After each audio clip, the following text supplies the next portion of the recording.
welcome you to the Political Spotlight.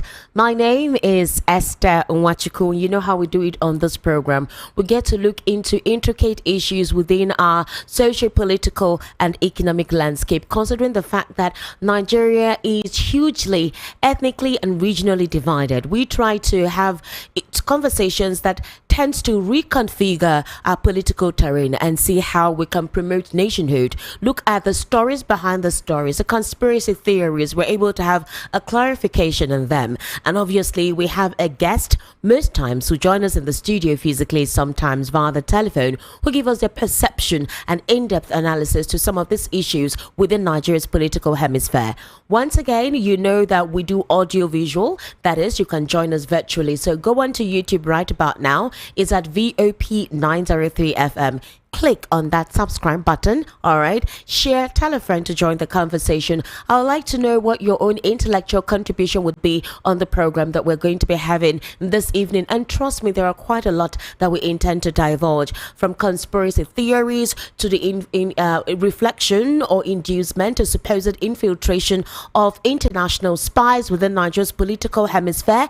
Investigative journalists exposing quite a lot of things, specifically since Trump took over.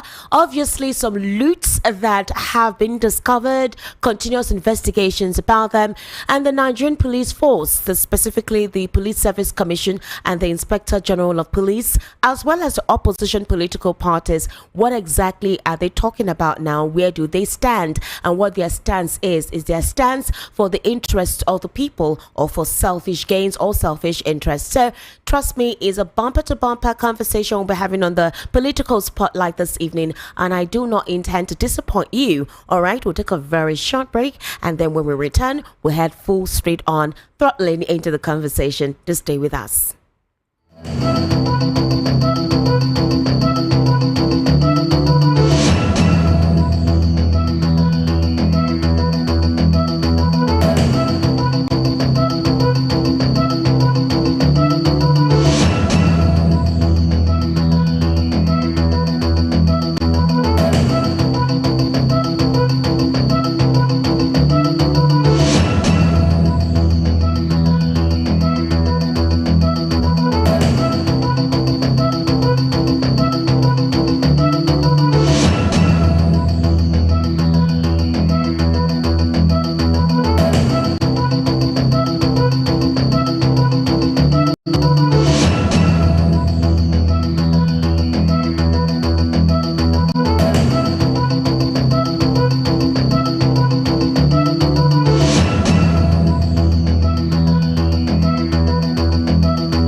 All right, ladies and gentlemen, welcome to the Political Spotlight. Let's first of all start off with Nnamdi Kanu. He has been summoned to appear before the court tomorrow, by which will be presided over by Justice Binta Nyako. And obviously, Nnamdi Kanu's team, specifically Nnamdi Kanu, is saying no, he's not going to respond to that. However, a lot of persons have supposedly been pleading on behalf of Nnamdi Kanu, and the lawyer has this to say. The leader of the indigenous people of Biafra, Nnamdi Kanu, has stated that his client's release should be based on competence and not clemency or pardon. Kanu's legal counsel, Aloy Ejimako, urged those begging his release to desist from the act, insisting that the IPOB leader has committed no crime. The warning was contained in a statement titled "Upholding the Rule of Law, which is more important to me than anything else." The statement was released on Saturday. According to the statement, Kanu appreciated the widespread calls for his release, but maintained that both a federal high court in Nigeria and international tribunals had declared his detention unlawful. He insisted that the government must adhere to these rulings and release him unconditionally. Aloy Ejimako further conveyed Kanu's stance that his case does not require clemency as he believes he has committed no crime. Also, his lawyer warned that calls for his pardon could be misinterpreted as an admission of guilt, which could embolden the executive branch and the courts to continue what he described as an unlawful prosecution. Instead of pleading, Kanu urged his supporters to adopt the approach of groups such as Afenifere, Ohaneze, the World Igbo Congress, members of the National Assembly, and international organizations that have insisted he has committed no offense and should be released. So this is quite, will I say, a different conversation to look into. And there's been quite a lot in that regard because his case has been pending for a very long time. It almost seems like the Nigerian judicial sector does not know what to do about Nnamdi Kanu's case. Now, if they have present evidence, obviously they would have proceeded with the case. I'm sure you all recall that Justice Binta Nyako, who has been presiding over this case from inception, recused herself on Nnamdi Kanu's order, saying that he does not trust her jurisdiction. Also, when she recused herself, the higher court was asked that the case be returned to her for her to proceed with the case. Now, when the prosecutor, which is headed by Awomolo, said that they should fix the date, Nnamdi Kanu said no, that he does not want Justice Binta Nyako, that he feels that she cannot try his case objectively. He also wrote that his case should be transferred to the Southeast. He trusts the courts in the Southeast to preside over his case, but that has not been adhered to. So as it stands at this very, very moment, apparently Nnamdi Kanu has actually been asked to appear before the court tomorrow, being February 10, 2025, by Justice Binta Nyako. Meanwhile, the appeal for his release, he has dismissed it and obviously rejecting appeals from other sectors, saying that Nigerians should go about it through the normal course, because if he has done anything wrong, then let the court prove otherwise. So we will say again that the trial will commence. We'll also see how the case tomorrow will proceed in court, what evidence that his lawyer, Aloy Ejimako, will bring to prove what he's actually saying now. Sunday Igboho too has recently lent his voice on the release of Nnamdi Kanu, saying that his continued stay within the custody of the DSS is unconstitutional and appropriately wrong. Well, that's according to him. Like I said, there's quite a lot to actually look into on the political spotlight. I'm sure you guys can also remember, was it on a Friday precisely, when we heard that there was a clash between the Inspector General of Police and the Police Service Commission. Now, last week, I'm sure you heard during, I think on Thursday, on Friday, that the Police Service Commission had disclosed that police officers or persons who have been serving in the capacity, of the profession, if they have attained the 35 years of service and have reached the age of 60 years, they should retire. Now, when that particular list, there was a list of persons that were brought out. When that list of persons was brought out, we heard later that the IGP sent a memo insisting that there should be a stay of execution on that. Now, there was actually, would I say, internal wrangling between the Police Service Commission and the Inspector General of Police. Now, here is basically what has actually turned out. One of them is the fact that the IGP instituted a disciplinary committee to address the cases of senior police officers who have allegedly refused to proceed on retirement despite reaching the mandatory limit of 60 years of age or 35 years in service. The committee is scheduled to convene at the force headquarters in Abuja from Tuesday to Thursday this week. Among those summoned are the committee, an Inspector General, Assistant Inspector General, at least 2 commissioners of police, and a senior police lawyer. The IGP's directive mandates the affected officers to appear in clean working dress, with a warning that the daily dress code must be strictly adhered to during their proceedings. Now, like I earlier told you, the Police Service Commission had earlier this month ordered the immediate retirement of all officers exceeding 35 years of service or above 60 years of age. According to Ikechukwu Ani, head of press and public relations of the Police Service Commission, the commission revisited its 2017 plenary meeting decision and determined that the said decision in its intent and purpose contradicted the principle of a measure of service in the public service and is in violation of public service rule. Now, this came about when Omoyele Sowore, as we do know him, is an activist. Also, he was asked to appear in court, I think in the course of the week, 2 weeks ago, thereabout, or earlier this past week, where he said that he called the Inspector General of Police illegal. Now, a lot of conversation emanated from there, where the Police Service Commission and the PPRO had to come reaffirm to Nigerians that the extended tenure of Kayode Egbetokun is indeed constitutional and is legal. However, the Police Service Commission intends to go back to its instituted requirements, whereby a police service commissioner or a police service officer who has reached the age of 60 and the service age of 35, or a number of years they have served, that is 35 years, should actually retire. But how come the Inspector General of Police is excluded in this? A lot of controversy theory have emanated from it.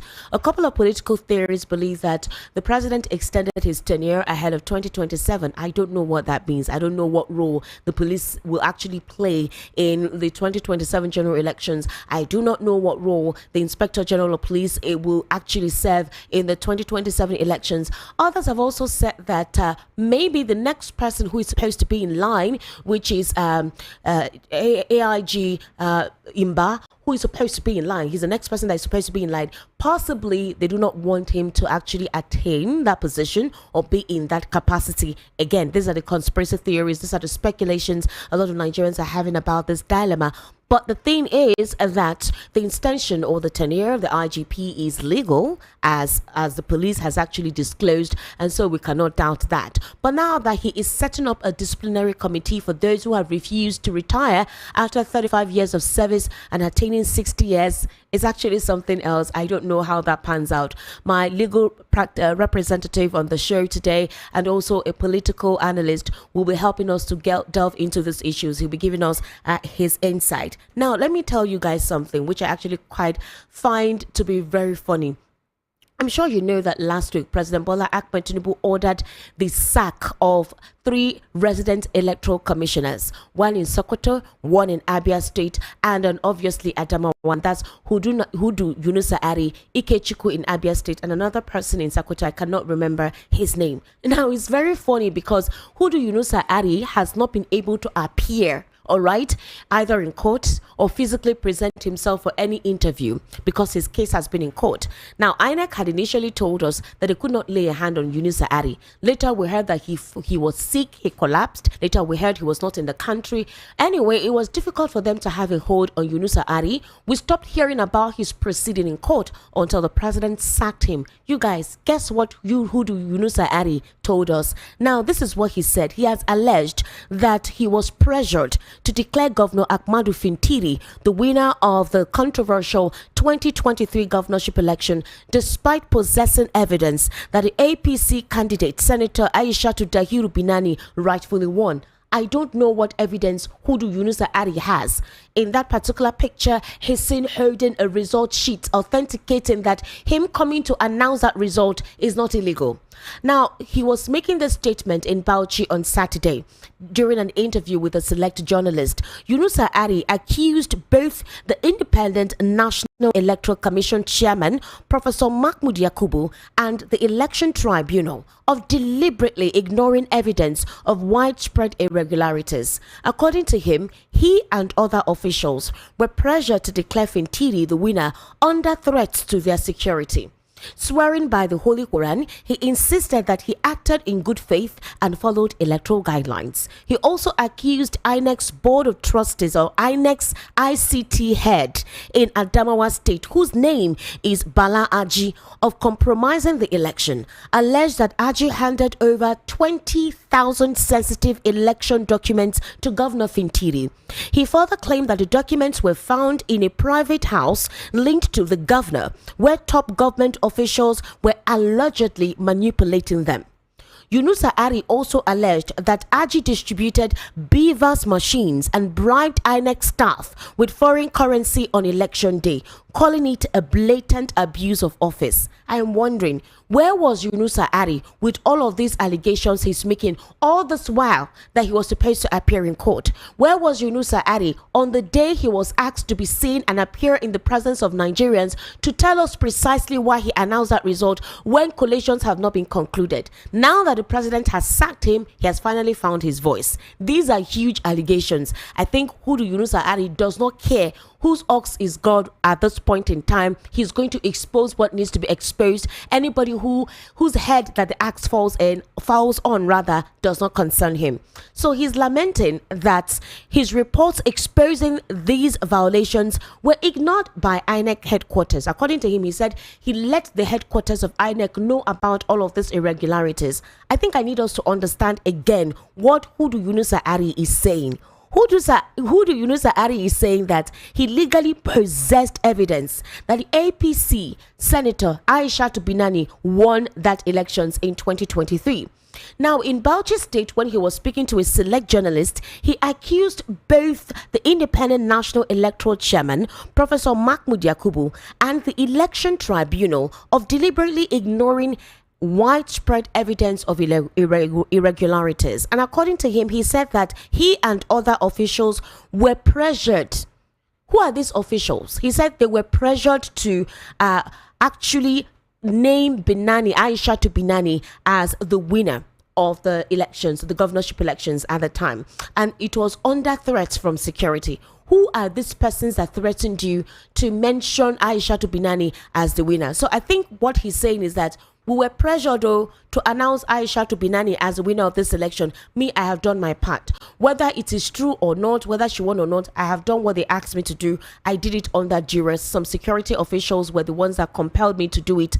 He did not name names. And I expect that Yakubu Ari should be investigated. He should name names. This information he has reeled out should not be swept under the carpet. Because when sensitive information comes out like this, you will expect the law enforcement agencies to pursue this, but they will keep quiet. I don't know why. Now, he also accused the INEC's ICT head in Adamawa State, whom he named Bala Aji, of compromising the election. He alleged that Aji handed over 20,000 sensitive election documents to Governor Fintiri. He also claimed that the documents were found in a private house linked to the governor, where top government officials were allegedly manipulating them. Who are these top government officials that you don't want to name? Yakubu Ari is also saying that Aji had distributed Beavers machines. That is, I'm talking about the ICT head in Adamawa, whose name is Aji, Bala Aji, that he distributed Beavers machines and bribed INEC staff with foreign currency on election day. Foreign currency. So people were rolling dolls on election day for certain purposes, and he called it a blatant abuse of office. He lamented that his reports exposing these violations were actually ignored by INEC headquarters. And he said, according to him, the dismissal is not my problem. The civil service is governed by civil service rules, procedures, and services. In law, there is what we call the golden rule of natural justice, which says that you must be heard. Even God will never punish anybody without sending the messages, the prophets, and the scriptures. The refusal of INEC to collect my letters, and then the tribunal said they are not using my evidence. Even as an ordinary judge, what do you say to that? Ari insisted that he had substantial evidence to support his position, but was never invited to present his case. He displayed documents he claimed were authentic result sheets, along with letters he sent to INEC. And according to Yakubu Ari, he's saying that INEC should have acted immediately, but that his report was swept under the carpet. That this is one of the most unforgettable experiences of his life. He decried being denied a fair hearing, claiming INEC and the tribunal dismissed all his evidence. So he's saying that they refused to hear him. They refused to set up a panel to investigate for them to hear from him. And so they just sacked him, without due process, without listening to him, without judging it adequately. Dismissing allegations, he dismissed the allegations of receiving 2 billion naira bribe. He says that he did not receive 2 billion naira bribe. Yakubu Ari said he is consulting his family on his next step, stating that the media trial has severely damaged his reputation. My Nigerian people, this matter long.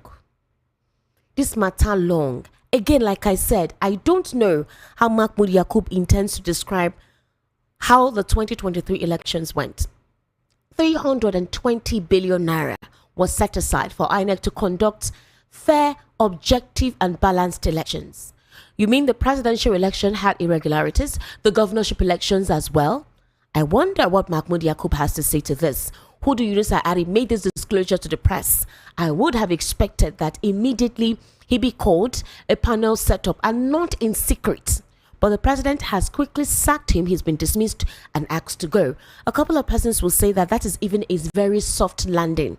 That's what a lot of persons will say, that he was given a very soft landing indeed, and that he should not actually speak too much. But I think he thinks that it is important for his side to be heard before he disappears out of the media space completely since he's been sacked. He says that he doesn't care that he's been sacked by the president. All he knows is that his own story, his own angle, what truly transpired wasn't heard. This guy admitted to quite a lot of treasonable offenses. I want to consider that treasonable offenses. He accused the governor, he accused the ICT head in Adamawa of bringing 20,000 beavers machines, documents taken to the governor's house, and that some top executives within the government were actually manipulating the results. That is a huge allegation. I don't know. I'm surprised that I haven't heard anybody from that agency say anything in regards to this. Meanwhile, the INEC chair is complaining that the courts are very slow in adjudicating and taking care of cases that has to do with electoral malpractices and fraudulent activities within the institution. We have a long way to go, a very long way to go. Now, remember I told you that since President Donald Trump assumed office, he and his Department of Government Efficiency, they have been in the news all over. I recall that, of course, it has created room for some speculation. I think on Friday during the World News at 12, where we put up a story where a particular story circulated on social media that Donald Trump orders the arrest of Nyesom Wike at Washington, D.C. airport. That story obviously is not true, but because we see how Trump has been taking decisive actions, a lot of Nigerians want Trump to possibly come and take over their government. I don't know why they would think that the American government will make decisions for a sovereign nation as Nigeria. We are sovereign, and they have nothing to do in telling us what to do. And besides, Nyesom Wike, I have not heard if he has any legal case with the United States of America to warrant them to want to arrest him when he arrives at their airport. So again, that's another conversation that we will look into in the course of the program. I'm talking about David Hundeyin, who has been spilling quite a lot. Now, he's an investigative journalist, does a lot of his research, and you know he's not in this country, so the guy reveals a lot of things. Those things, if our journalists in this part of the world do so, I don't know if they will find them anywhere. I don't know if anybody will look for them and then they'll be able to see them. But David Hundeyin was able to expose quite a lot. Now, that one of them is the fact that he said that MI6, right, founded by two British ex-spies, funded by USAID, that's USAID, is paying 10 Nigerian journalists £333 a month to write smear pieces tagging Pan-Africanist and anti-GMO campaigners as pro-Kremlin. Now, MI6 is a secret service in the UK, that's the United Kingdom. They're just like you have with the CIA and the FBI, but this is the United Kingdom Secret Service. Now, according to what David Hundeyin is telling us, that this MI6, they have two ex-British spies who are actually trying to propagate fake stories in this country to promote certain initiatives that will possibly benefit their country. We don't know why. Now, according to this information, 10 select journalists were chosen. Now, the NGO, remember that the NGO through the USA, that's USAID, there's a lot of controversy concerning the USAID. The NGO paid a bunch of greedy Nigerian journalists £333 monthly to label David Hundeyin and the obedience as threats to the Nigerian political criminal establishment owned by the United Kingdom. This is David Hundeyin's tweet. I think this tweet is from Neferati. That is how she described it. Now, they say that these journalists ran the sponsored fact-checking scam during the last election, and that, in fact, they labeled a lot of people with slur, obedience, or deviant, or a couple of other slur languages, and literally called that particular group, you know, derogatory words. Now, according to them, apparently these groups are called FEMCO, GMO Seeds, Nigeria versus Niger, Conflicts for Jihad, Tinubu's 460k heroin forfeiture, and others. Now, these are the stories that they do not want a lot of persons to peddle on. Again, these are the conversations that were released by investigative journalist David Hundeyin. I want to play to you what he said so that we can understand where he's coming from and why all of this is coming out now. Because I myself, I wondered, I said, what happened? How come all of this is just beginning to divulge itself right about now? It's quite a lot, to be honest with you. I don't know how many of this information that we can digest, but very soon I'll be calling my analyst to give us his own perspective on some of these issues I'll be discussing on the political spotlight. So kindly take a listen to this.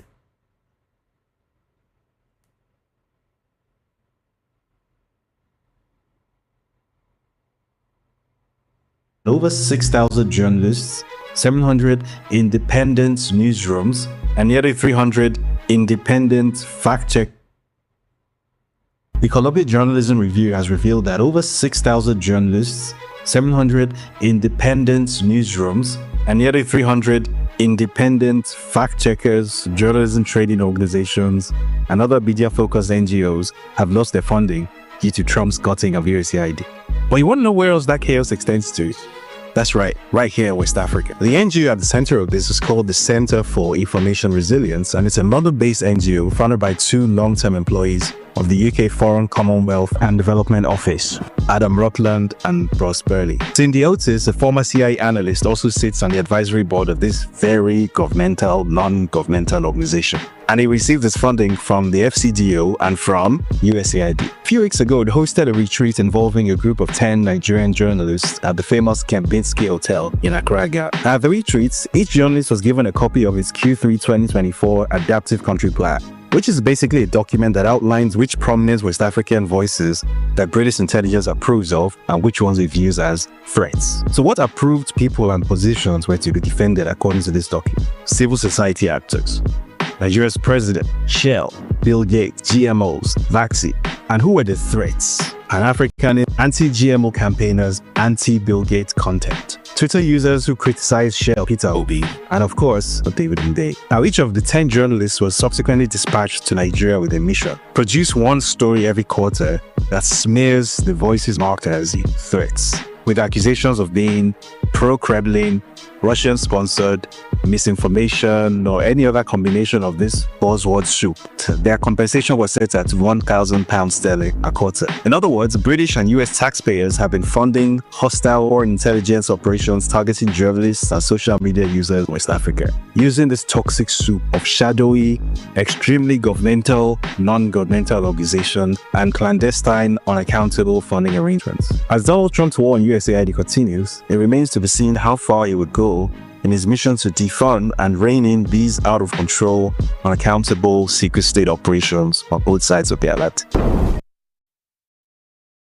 Right, you just listened to David Hundeyin there having to expose some of these things. Like I said, there's quite a lot now that Trump has come on board along with Elon Musk. I know that a lot of Americans will fight some of the executive orders and decisive actions being taken by Trump. A couple of persons feel that he's bullying. A couple of persons are actually saying that he's doing the good deed. People who actually voted for Trump, he's doing exactly what he told them during his campaign he is going to do. And that the paucity of the US aid fund is what is exposing quite a lot of things. Now, it is not the first time we're hearing that foreign institutions, specifically from the European Union or the European nations rather, have a way of permitting a political space and deciding the kind of conversation, deciding our political terrain. This is not the first time. I'm sure we do know that way back during the administration of former President Obama, the conspiracy theories that Obama used the Bring Back Our Girls campaign along with his wife at the time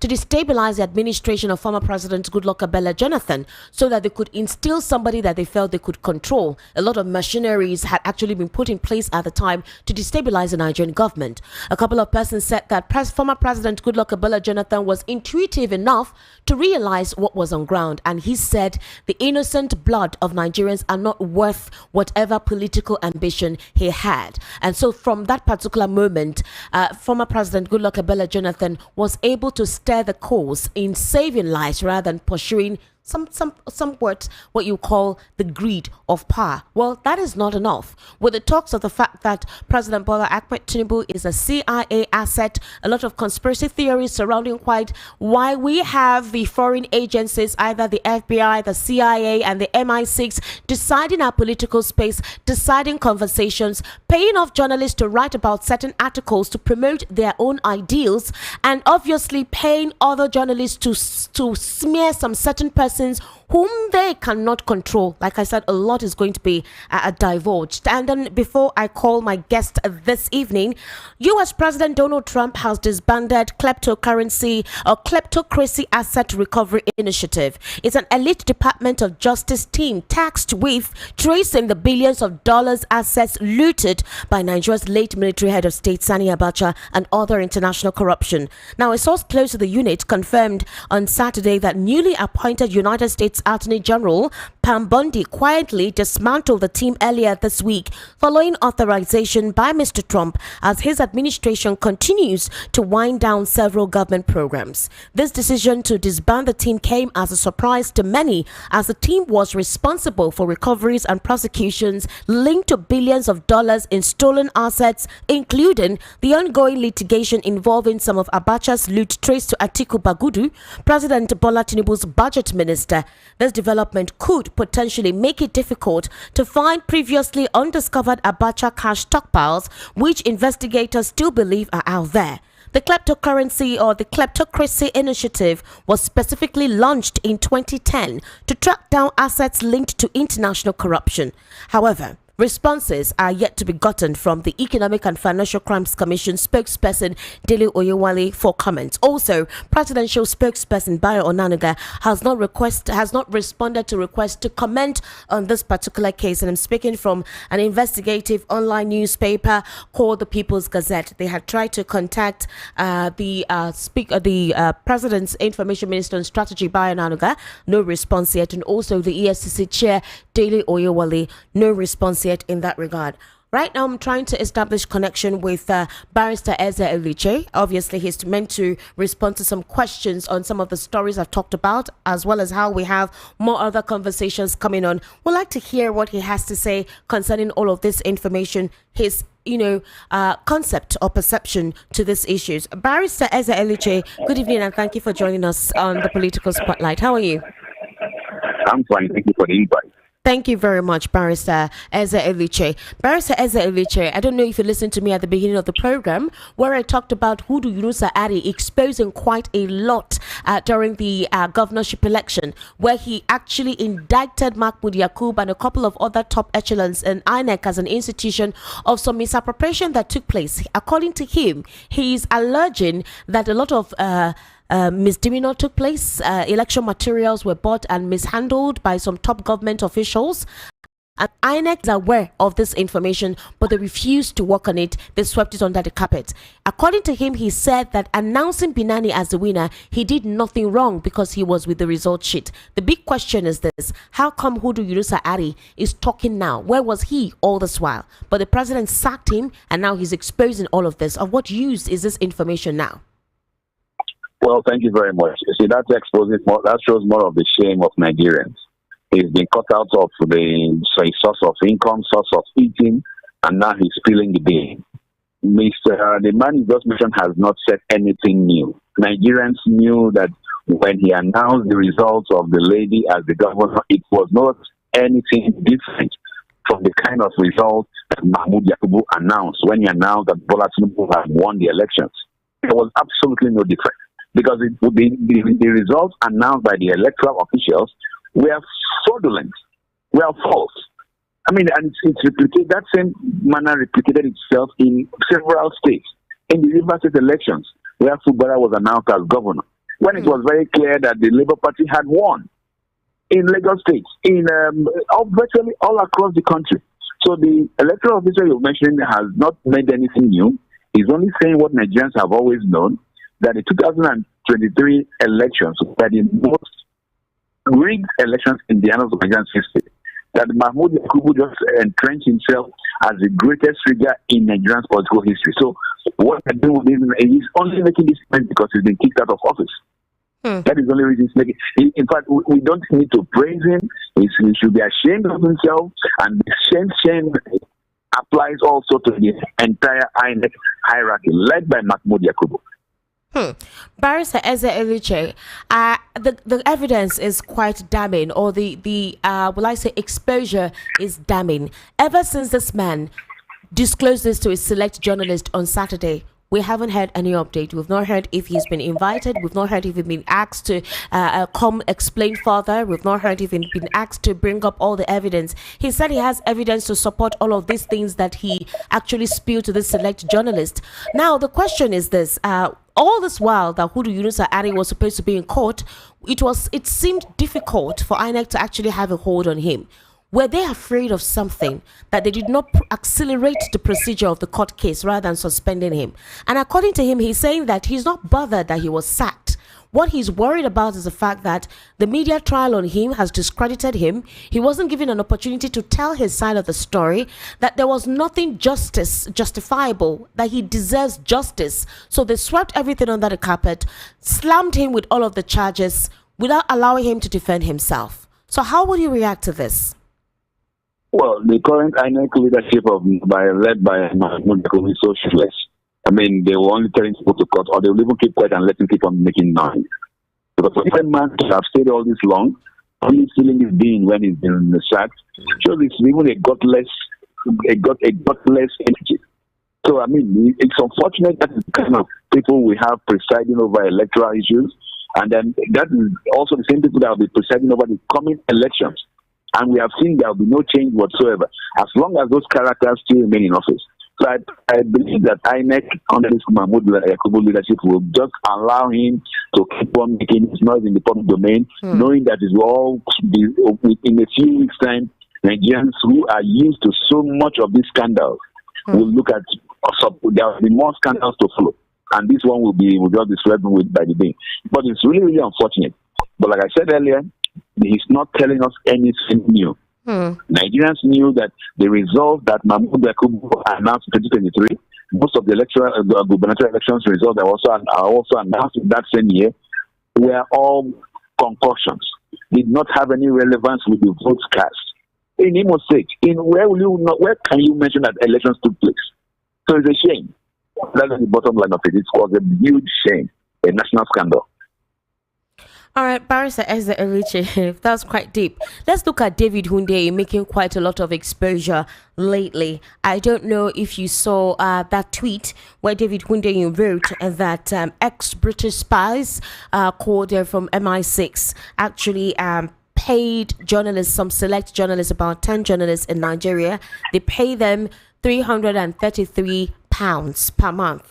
Now, through the USAID fund, the plan is for them to write certain write-ups to promote certain concepts or ideas, and also write smear campaigns on persons they consider to be a threat. Names were mentioned.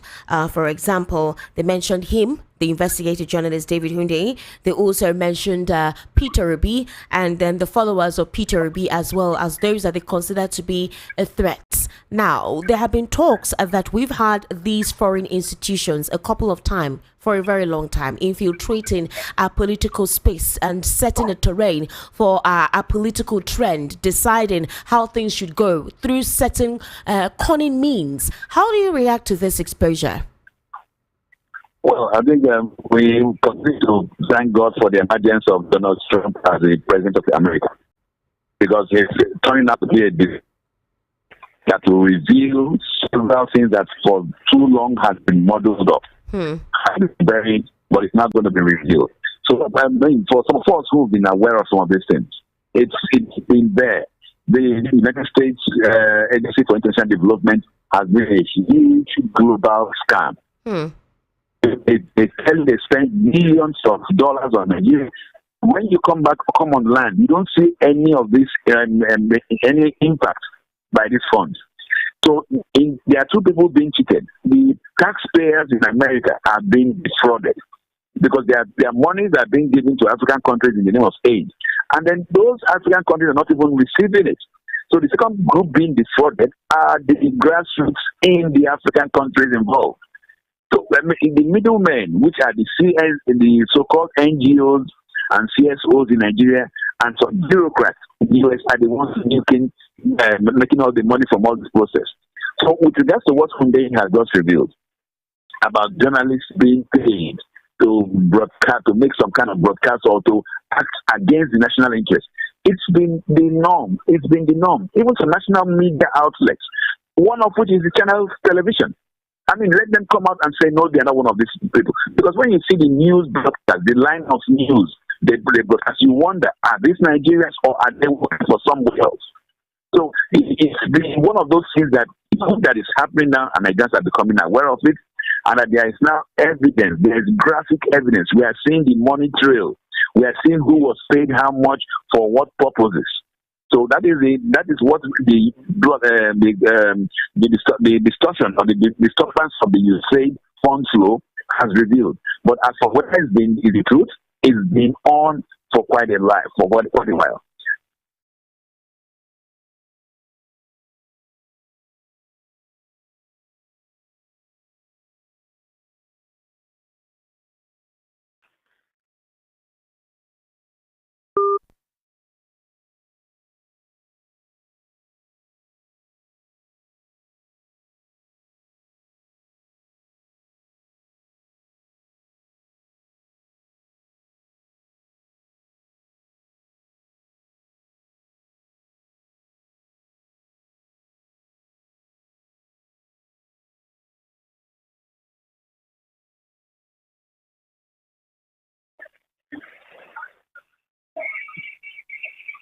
Hello?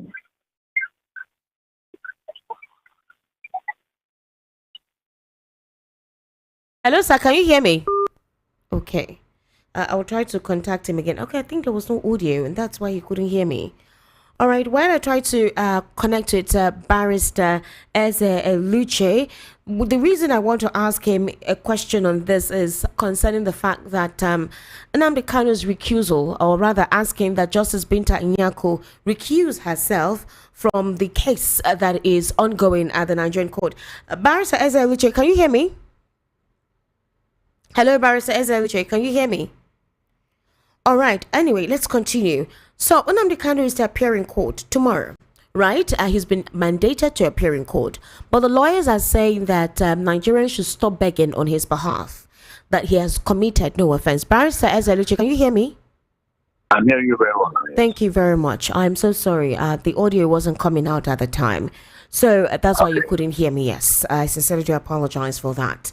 Now, the legal counsel of Nnamdi Kanu has told his supporters that they should stop begging for his release, that they should desist from the act, insisting that Nnamdi Kanu has committed no crime.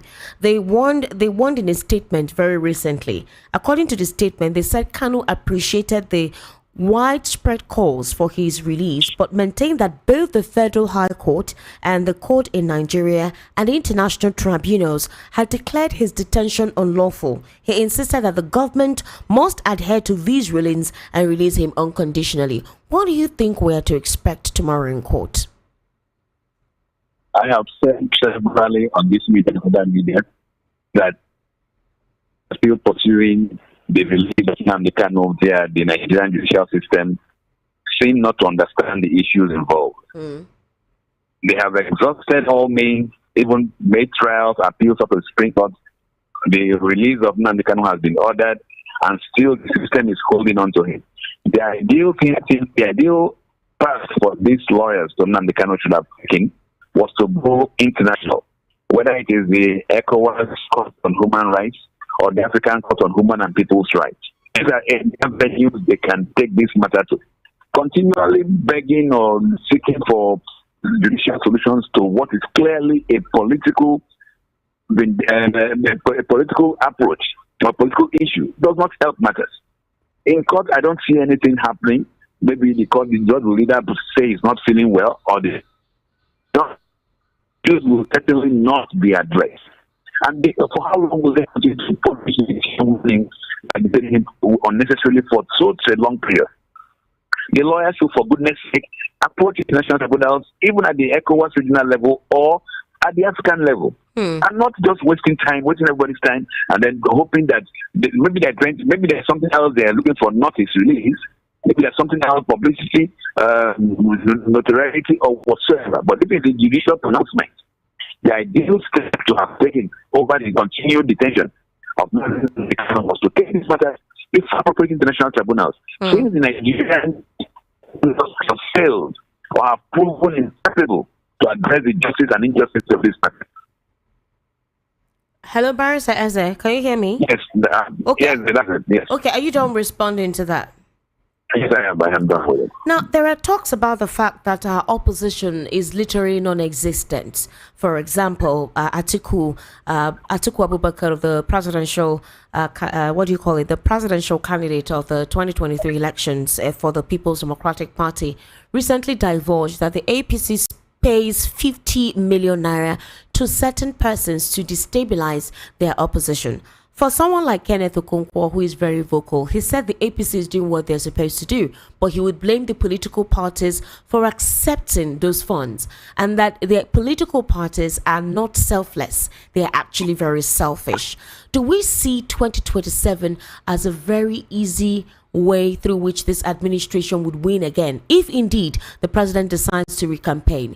If we do not have any existing opposition, there are internal wranglings within the PDP. PDP stalwarts, political stalwarts, are complaining that they can no longer recognize that particular political party. The Labour Party on its own is another different conversation for another day, which I'll be asking you on very soon. Do we see a clear coast for the APC in 2027, considering what is going on with the opposition now? If we remember in 2015, when the elections were about to take place and PDP was still in government, the PDP hierarchy was claiming that they would be in office for the next 60 years. They thought they were infallible. And within a few months, they were out of office. Yes, that is the same level where the APC has gotten themselves in now. They have the money they are paying to destabilize the parties, to own the judiciary, to change and maintain or manipulate the police and military institutions, and they are becoming more infallible. Are you with me? Yes, go ahead. You were breaking a bit there. Yes. When they feel they are most infallible, it's when their collapses and disorder. So the reality is this: Nigerians are very wary. Nigerians are aware of what's going on, and Nigerians are looking for the slightest opportunity to tell these people in APC who have made lives out of Nigerians such an excruciating, painful experience. And the status for these Nigerians will be very willing to let them understand that the feelings of the people. So they can keep on deceiving themselves that they have masculated the opposition, that they have destroyed Labour, that they are working on PDP.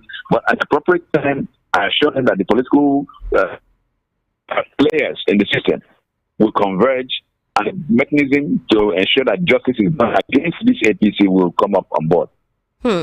All right, Barrister Eze Eluche, the National Secretary of the APC, Ajibola Bashiru, has stated that it is wrong to assume that Northerners are working against the re-election of President Bola Ahmed Tinubu. Again, the president has not disclosed if he's going to campaign for 2027.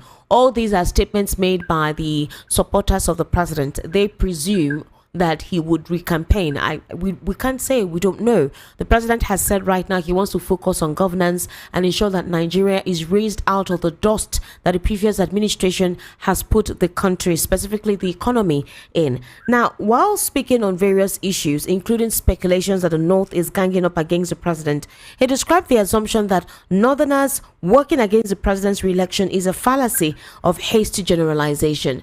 But a couple of political analysts like yourself believe that Basiru is just speaking to possibly pander to the Northerners, as we've seen a couple of disgruntled within the North concerning the administration of the president.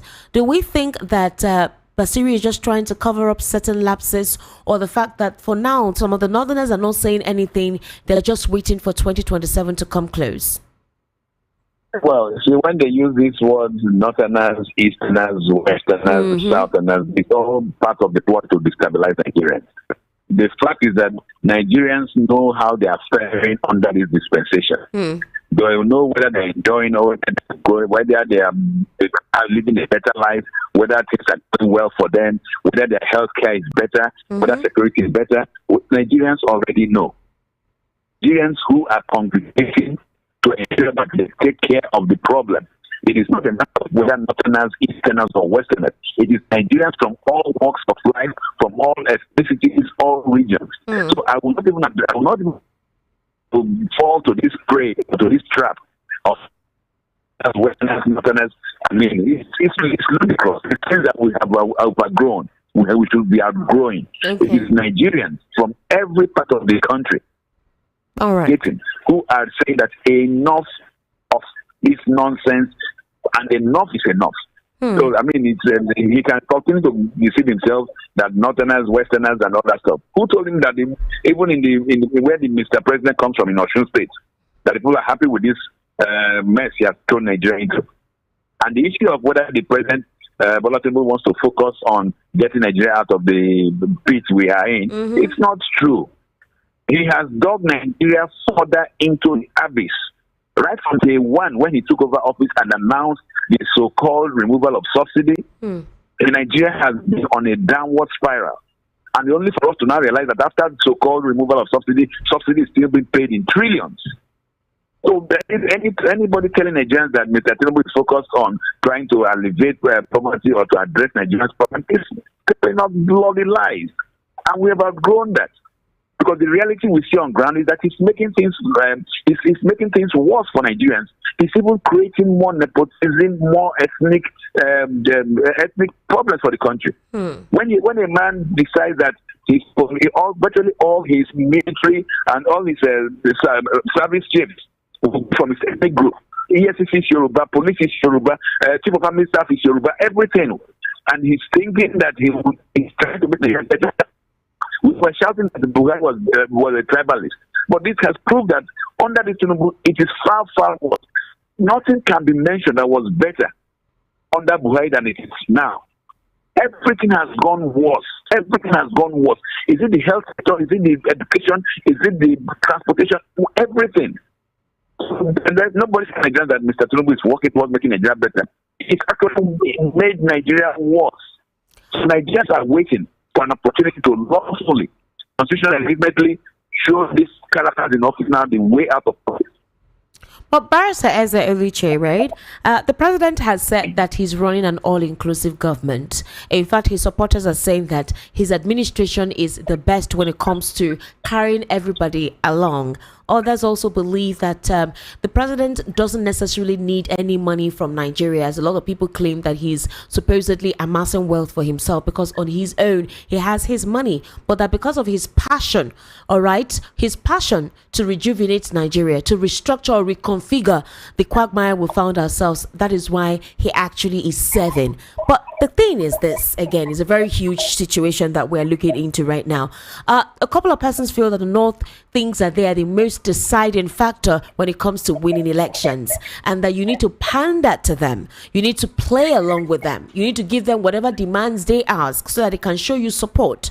When it comes to our political divide or ethnic divide, you find out that the West and the North have a very good relationship because of elections like this. And you made a very huge, you made a statement right now that our ethnic divide has been worse within this administration. Do you think that the government ought to have called certain things to order, specifically Bayo Onanuga, who should have called for more of cohesion, unity amongst ethnic groups, while we all work together to ensure that this country moves forward, or the president's administration is able to raise us up from the dust that we found ourselves? What's your take on that?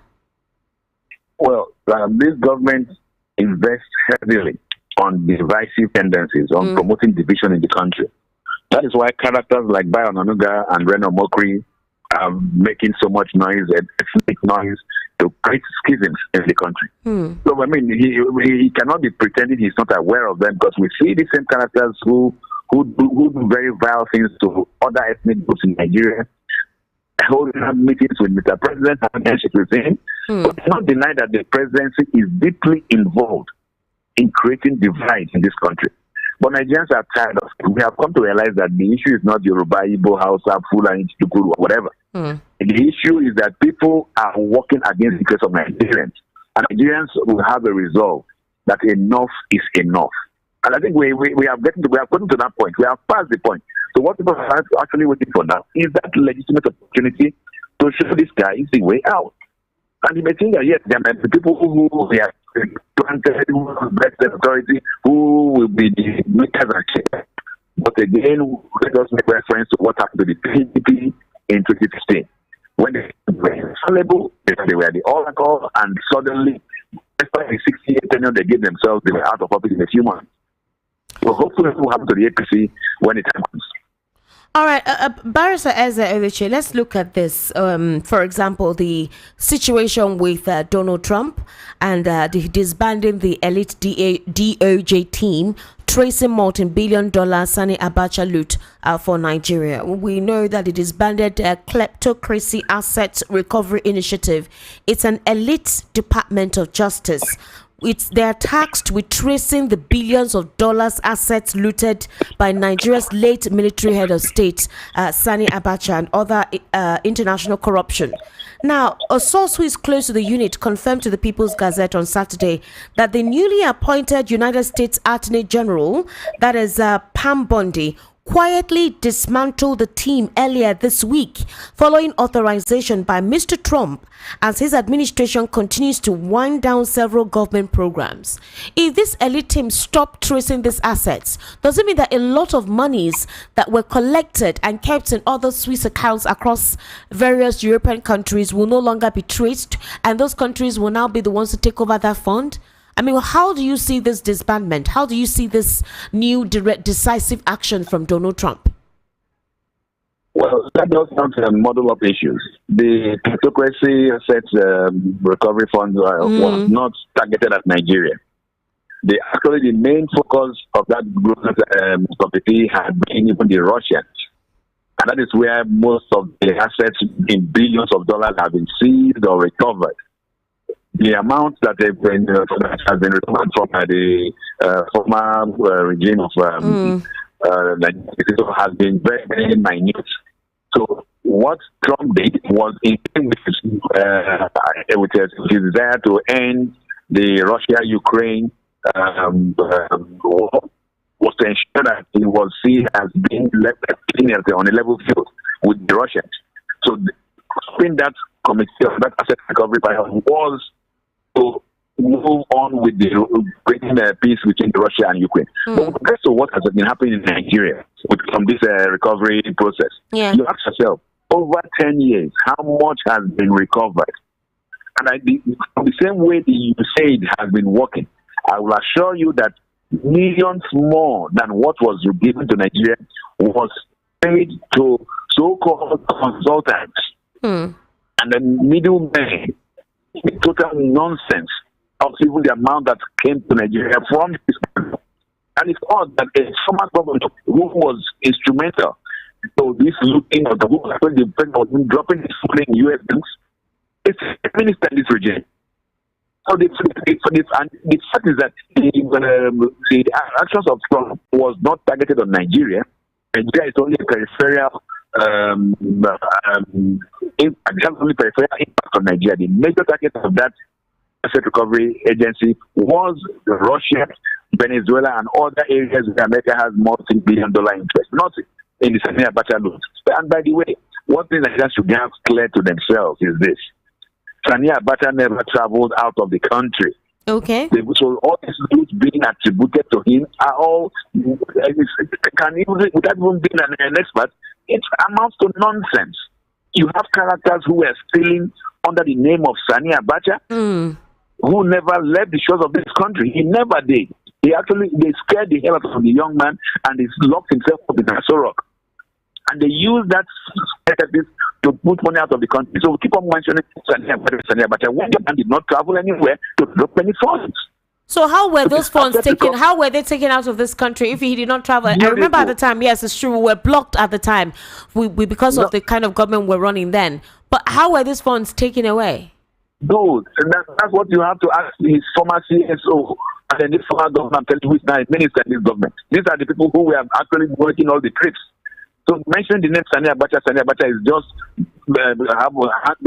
former CSO like Al Mustafa. Certainly, that's the person I'm talking about. These are the characters who should be addressed. But the fact is this: let us not digress. Okay. The Kleptocracy Asset Recovery Committee, which the Donald Trump regime has just disbanded, was not targeted at Nigeria. The amount of money recovered from the Abacha, so-called Abacha loot, amounts to peanuts compared to the billions that are involved when you talk of issue areas like Russian oligarchs, Venezuela, and Iranian.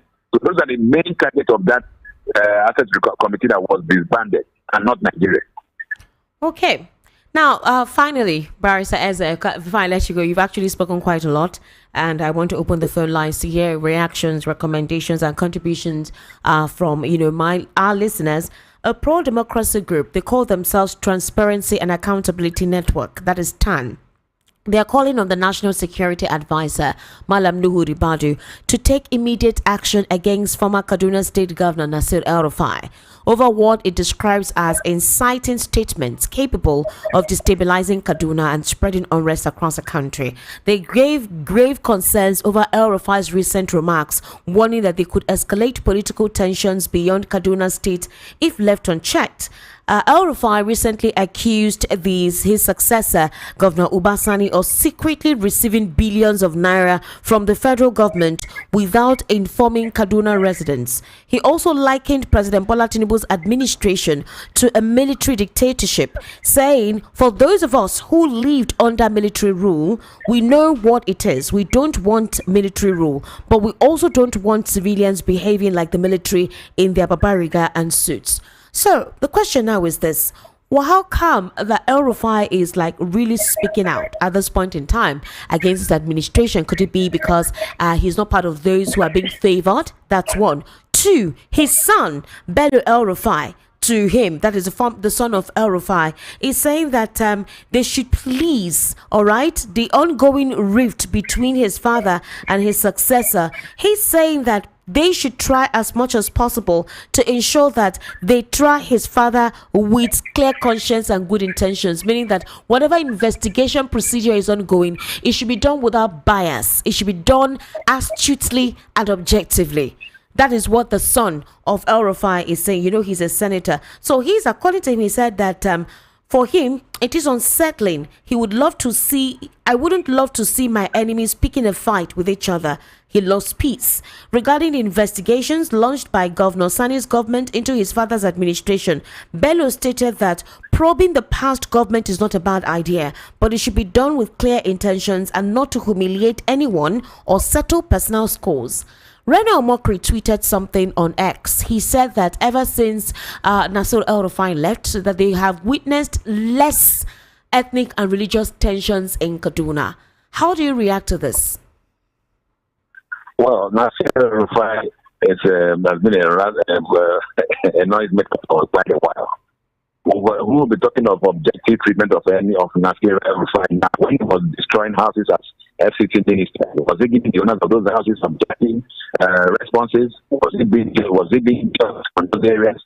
When as governor of Kaduna State, he told Nigerians that he went as far as Mali, Niger, to pay the headsmen not to come and kill his people in his state. Was he being just? So what we know he's now making is because he's been put out. He's out of office. He's out of favor. So he can make all the noise he wishes to make. He's been a continual rabble-rouser, a man who over the years has beaten the fingers that have fed him. We know how Atiku Abubakar brought him into limelight in the first passenger to recently revealed. Yes. That's the truth. Does he think Nigerians are stupid? I mean, he made these comments on the floor. He made these comments on the floor of the Senate, and there are recordings of those comments.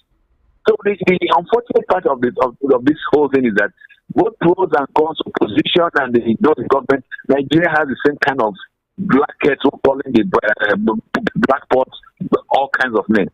We need a change to remove all these characters from government so that in future. And we only pray that in the next dispensation, we will have the kind of change that Donald Trump has brought into the United States. A change that wipes away the swamp. We need to drain the swamp.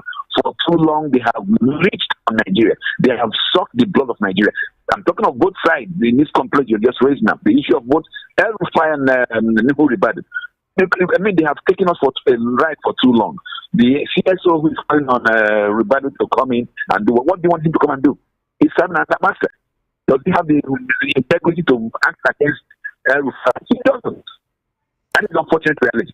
So we hope that there will be a new group of leaders coming up in the next election, in the next position, that will create the same kind of change.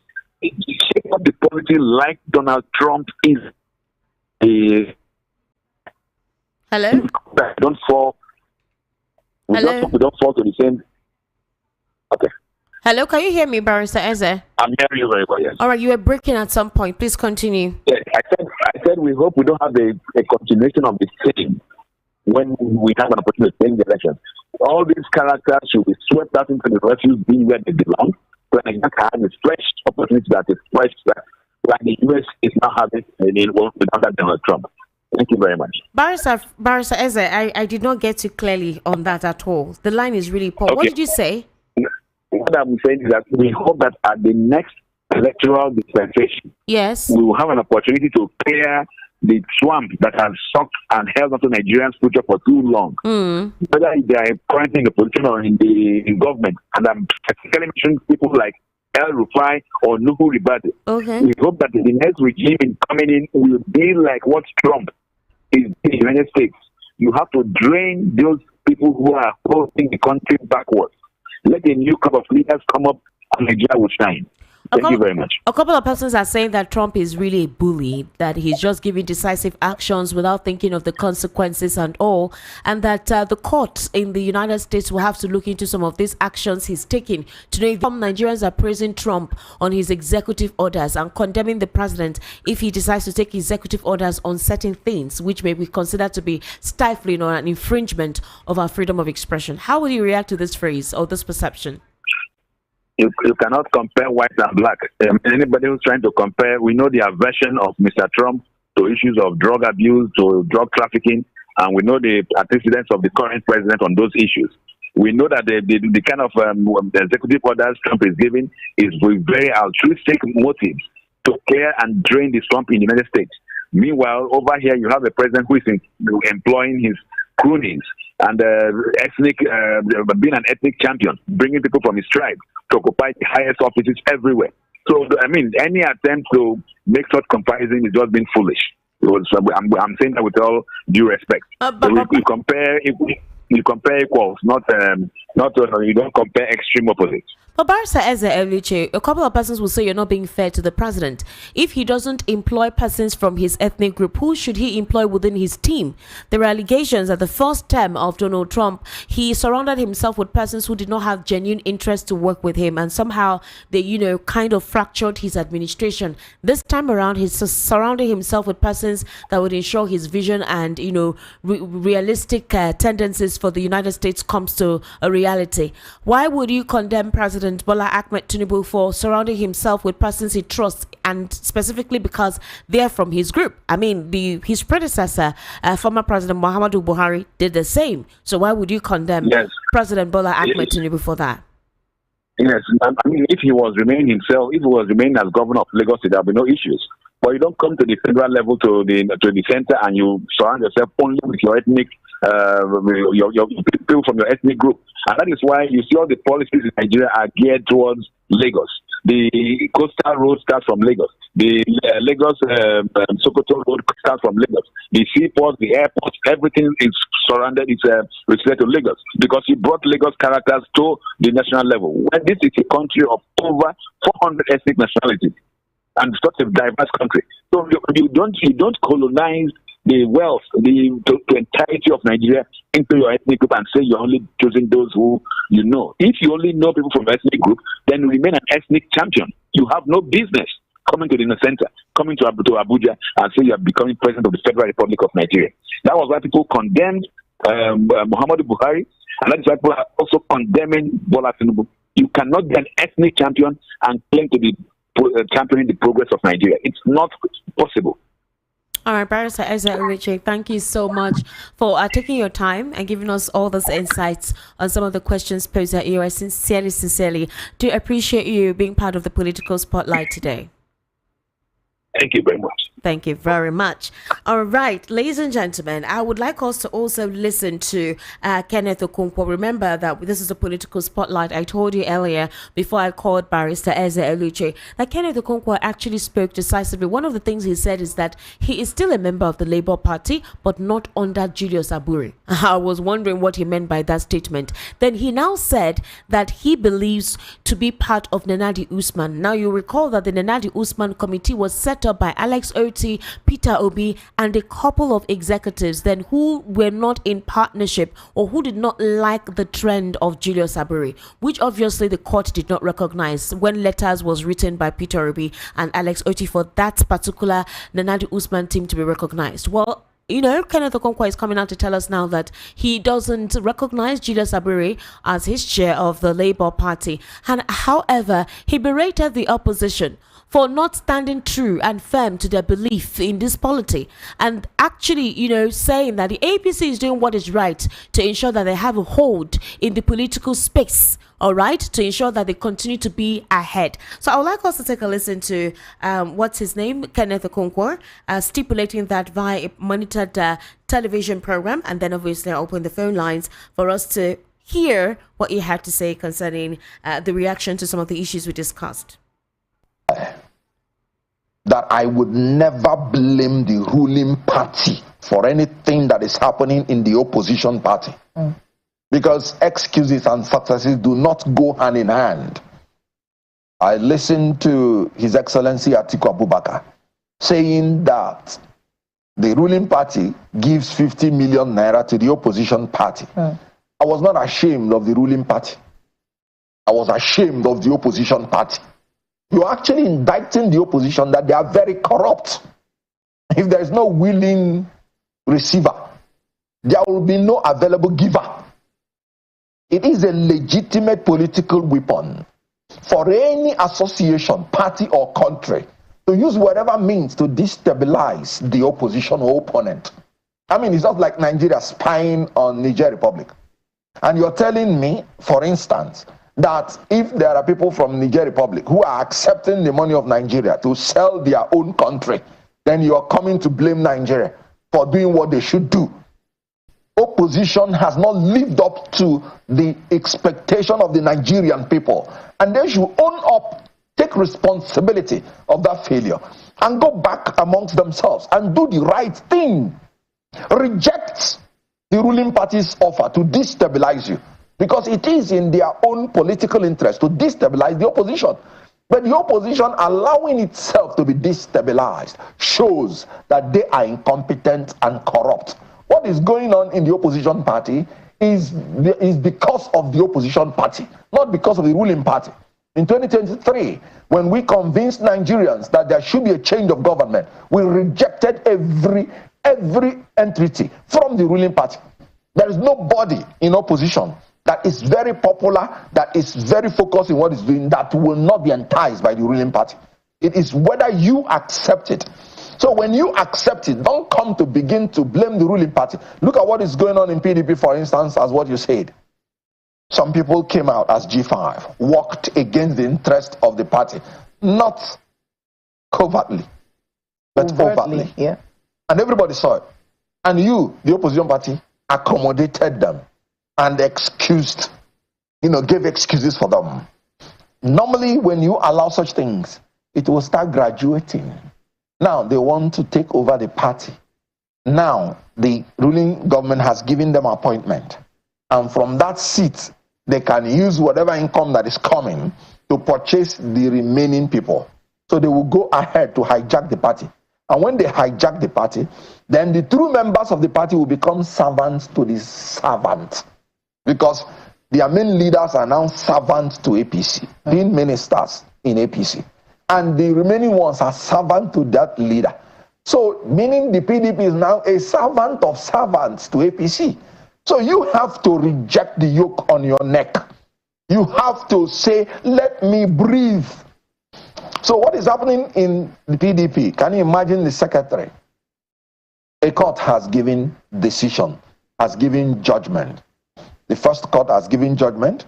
The appellate court has given judgment. And you're still sitting there claiming stay of execution. That's what we call balance of convenience in law. By the time you are talking about granting application to somebody, you have to check the balance of convenience.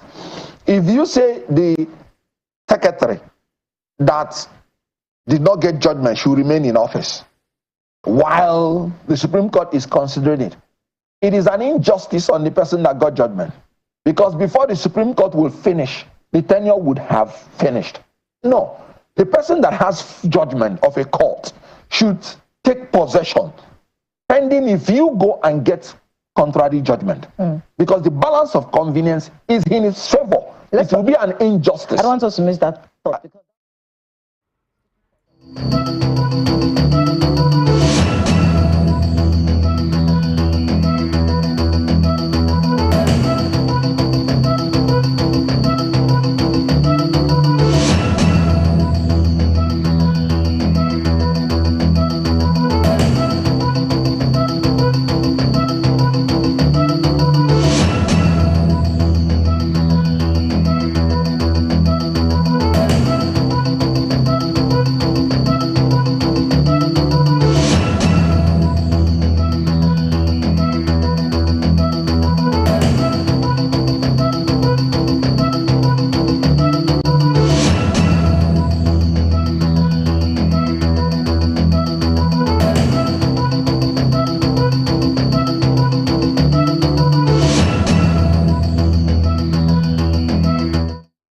All right, you just finished listening to Kenneth Okonkwo there. There's quite a lot actually going on, right, in the country. And then it's interesting because, like I said, there are complaints about the opposition political parties being weak-kneed. You heard Kenneth Okonkwo there berating them. Funny enough, the National Publicity Secretary of the Labour Party, Abayomi Arabambi, made a statement very recently, and he said that they have endorsed Peter Obi as the presidential candidate for the 2027 elections. According to him, the National Working Committee of the Labour Party has confidence in the ability of Peter Obi to unseat President Bola Tinubu in the 2027 elections.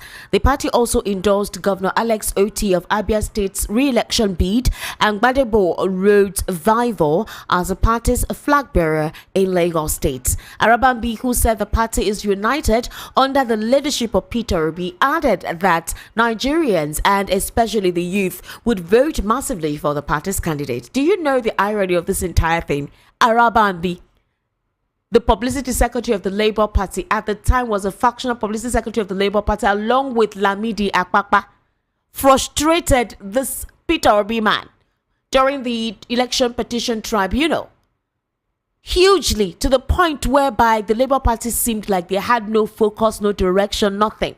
Arabambi had claimed Peter Obi came to cause disunity in the party. Arabambi had claimed that Peter Obi had come and turned the party to something else, like an ethnic political party. The same Arabambi? Let me tell you people, you carry this politician's matter for your head or your lower gun. Your like as in sorry, you are on your own. Shebi, you see how politics works. So while these guys are whining and dining, you do your house, they break bottles saying, Milowa, PDP, APC, Gonga. Sorry for you. Sorry for you. Let me just tell you. Sorry for you. All right. Interesting. So officially, the Labour Party has said that they would support Peter Obi for his re-election bid. Remember that there were speculations that there is a possibility that Peter Obi may leave the Labour Party, although he has never said anything to substantiate the speculation. But his movement lately has not been a movement of somebody representing Labour Party. It has been a movement of somebody on his own, making initiatives, his philanthropic, everything on his own. Nothing having to do with the Labour Party whatsoever.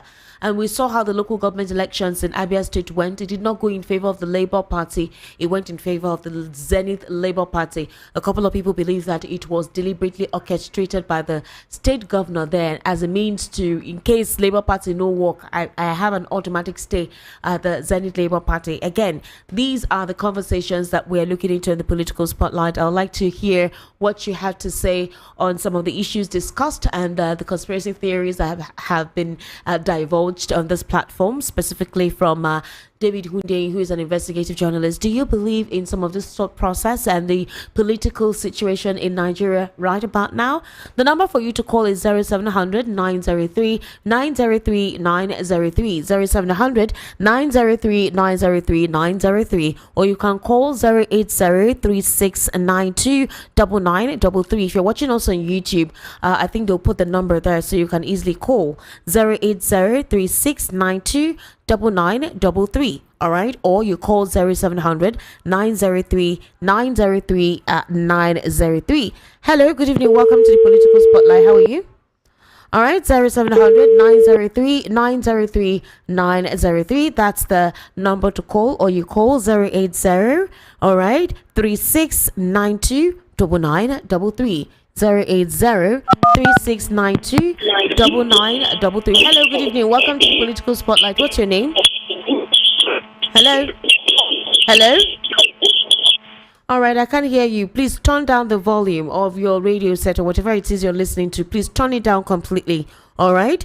Please do that. 080. All right, that's the number to call. 080 3692 9933. 080 3692 9933. That's the number for you to call. Okay, and you can send your WhatsApp messages to 0817 1756 338. 0817 1756 338. That is the number you can send your WhatsApp messages to. Hello, good evening. All right, call the number 080 3692 9933. Hello. Call the number 080 3692 9933, or the WhatsApp number you can send a message there or call to on 0817 1756 338. Hello, good evening. All right, call the number 080 3692 9933 or 0700 903 903 903, and the WhatsApp number is 0817 1756 338. That's the WhatsApp number there. I would like to take some of your messages right about now. So those of you sending messages, please indicate your name and your location. Right, let's know where you're actually sending us a message from, and there's quite a lot to actually unpack here. All of you already said sending messages right from time. Okay, so let me start with this. This is good. Okay, what is good for the goose is good for the gander. I wouldn't blame the officers that has refused to retire. Police Service Act was amended, but have amended the constitution that empowered the police as an institution. As for Hudu, we're not ready for his voodoo. INEC should have prosecuted him, and INEC must be probed. Good Esther and Barris and Esther should learn how to answer sir like Precious. Well, that's Precious's way of making her program interesting. From Chief Udo. Thank you very much, Chief Udo. This person also said, okay, I'm not going to pay attention to this. We don't do what we call general news stories here. We like to deal with facts. Okay. Evening, Esther. There's a saying: prior proper preparation prevents poor performance. A government who is not prepared for governance must borrow to loot. State capture, wasteful and unnecessary travelings, which is yet to yield any result. Opportunities that's you put in the vote of your central bank. You are taxing the daylight out of Nigerians, all because of 2027 vote buying gain. While you tell Nigerians to tighten their belts and to live their luxury lifestyle, corrupt and above the law cannot offer anything but lies, eye service, excuses, propaganda. That's why we're in this nightmare. Like Dele Faritimi said, you can't bribe yourself into power and expect development. It's a shame the worst of us is really the best of us. Truly, there was a country. Dyer from Fagba. All right, I'd like you to send your WhatsApp messages to 0817 1756 338 in case you cannot get across to us. All right, or you call 0700 903 903 903, 0700 903 903 903. Hello, good evening. How are you? Hello? Hello? Turn down the volume of your radio set. Turn it down completely. Hello? All right. Please, when you call, turn down the volume of your radio set. It's very, very important. Otherwise, you wouldn't hear me, okay? Or I would implore you guys to call the WhatsApp number and send as many messages as you can on the WhatsApp. All right, if the calls are not cooperating with us this evening, the WhatsApp number is 0817 1756 338. 0817 1756 338. That's what you do. Good evening, Esther Machuku. I just want to say this: no one will compare Nigerian government from lowest office to the top with white men system. Please, Nigerian dig ground and all right. Ibuka from Isolo. Ibuka, it's Esther Machuku here. Good evening, VOP. Good evening, Sister Esther. C. With the current set of political servants in government, there is no headway for Nigeria. What most of them are fighting for is personal interest, not the betterment of Nigeria as a nation. One could clearly see that they are together as a party. They see nothing wrong with their party, but if anything happens and any one of them is out of the party, they now face reality and start speaking the truth. To me, most of the Nigerian political servants have lost moral values and integrity. It's a pity. Egege from Agege. All right, thank you very much. Good evening, VOP and Lagos. Until our leader starts thinking of the interests of the people, they can't do better than what they're doing now. Westerners put people first before putting their bank account. Ejima Chibuzom, thank you very much. Good evening. Peter Obi should register the Obedient Movement as a political party. Shegun from Alagbado. Remember to send your WhatsApp messages on 0817 1756 338, 0817 1756 338, and you can call this number 0700 903 903 903. Hello, good evening. Hello, good evening. Hello? Good evening. Turn down the volume of your radio set, please. Can you do that? Hello? Yes, I can hear you now. What's your name, please? Hello? I can hear you. Go ahead. What's your name? All right. Hello, good evening. I can hear you. Good evening. Go ahead. Hello?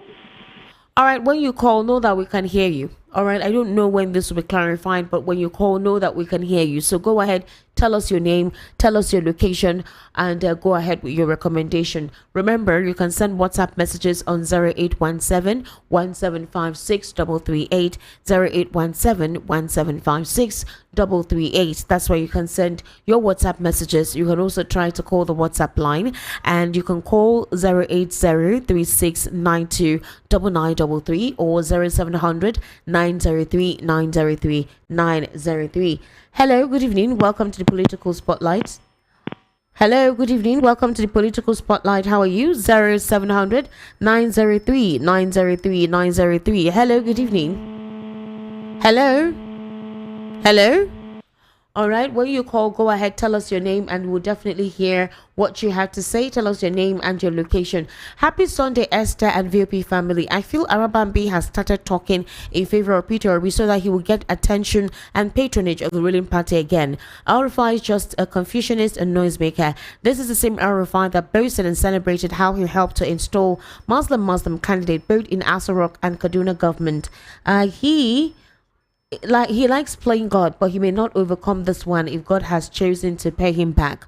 Until Nigeria wakes up to say enough is enough in all the mess around, nothing will work. May God save our land. Amici from Mafoluku. Indeed, Amici, may God save our land. The number to call is 0700 903 903 903. Hello? 0700 903 903 903, or you call the WhatsApp number and send your messages there on 0817 1756 338, 0817 1756 338. Good evening. Abure and Damagum are working for the ruling party. Their job is to weaken their parties for APC to bury them come 2027. Anna Klets Anebunwa from Alagbado. Wow. Just as you rightly said, Nigerian politics is cracked up. It isn't something one should be bothered about. Mune from Ojo, more increased VOP. Thank you very much. The number to call is 0700 903 903 903. Hello, good evening. Welcome. How are you? Hello? Hello? Yes, hello, Ben. I can hear you. Go ahead, please. I can hear you. Go ahead. I can hear you. Go ahead. Hello? All right.